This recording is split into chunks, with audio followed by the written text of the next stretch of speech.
চারিদিকে জল, কিন্তু সেই ভাবার তো আর সময় নেই। হু হু করে ব্যাগ নিয়ে ছুটছে, ধূপ করে না আবার জলে পিছলে পড়ে যায়। চলুন এবার বাড়ি ফিরি।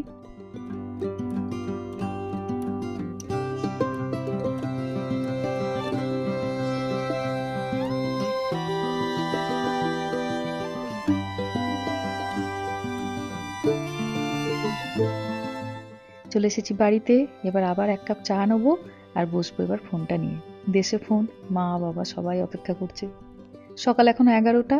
বাচ্চাদেরকে স্কুলে দিয়ে আসার পরে জল খাবার নিয়ে চা নিয়ে সেই যে একটু ঢাকাঢুকি দিয়ে বসি আর একটু এদিক ওদিক ফোন করি, কোথা থেকে যে টাইমটা চলে যায় 1-1.5 ঘন্টা দেখতে দেখতে কেটে যায়। বৃষ্টিটা থেমে গেছিল কিন্তু আবার এলো। আর দেখছেন কুমড়োগুলোর অবস্থা, এত সব ভারী হয়েছে, ভেতরে জল পড়ে পড়ে কতটা করে নেমে এসেছে। আজকালের মধ্যে যখন বৃষ্টি আবার থামবে, গিয়ে এবার ওইগুলোকে নামানোর ব্যবস্থা করতে হবে। লাইনটা বন্ধ করে দিই, ঘরটা বড্ড ঠান্ডা হয়ে আসছে। দুপুর এখন 12টা। আজ যেহেতু মঙ্গলবার, হবে আজ একটু নিরামিষ। আজকে হবে একটুখানি লাউ দিয়ে মুগের ডাল, আলু পোস্ত আর একটুখানি শিম বরবটি এই সমস্ত দিয়ে একটা ঝাল মতো করব। ওইদিকে বসিয়েছি ভাত, ওই যে ভাতটা ওখানে ফুটছে। প্রেসার কুকারে অল্প করে মুগের ডাল, লাউ আর নুন অল্প একটু জল দিয়ে দিলাম এখানে সেদ্ধ করতে। আর বাচ্চারা যখন আসবে তখন ওদেরকে একটু গরম গরম ডিম ভেজে দেবো। একটু আঁশের গন্ধ না পেলে ওদের খেতে বড় কষ্ট হয়। একটু মাছ ভাজা, একটু ডিম ভাজা কিছু একটু দিতে হবে।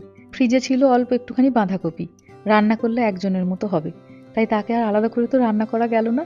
এই যে শিম আলু বেগুনের যে সর্ষে বাটা দিয়ে ঝাল বসিয়েছি, তার মধ্যেই বাঁধাকপিটাকে একটু বড় বড় করে কুচিয়ে দিয়ে দিয়েছি। বাঁধাকপি দিলেও ভীষণ ভালো খেতে হয়। শীতকালের দিনে এইরকম একটা সর্ষে বাটা দিয়ে তরকারি আমার মা খুব করতো, একদম যেন মনে হতো মুখে লেগে আছে। আর এইদিকে মুগ ডালটাকে অল্প একটুখানি নারকেল কুচি দিয়ে করব।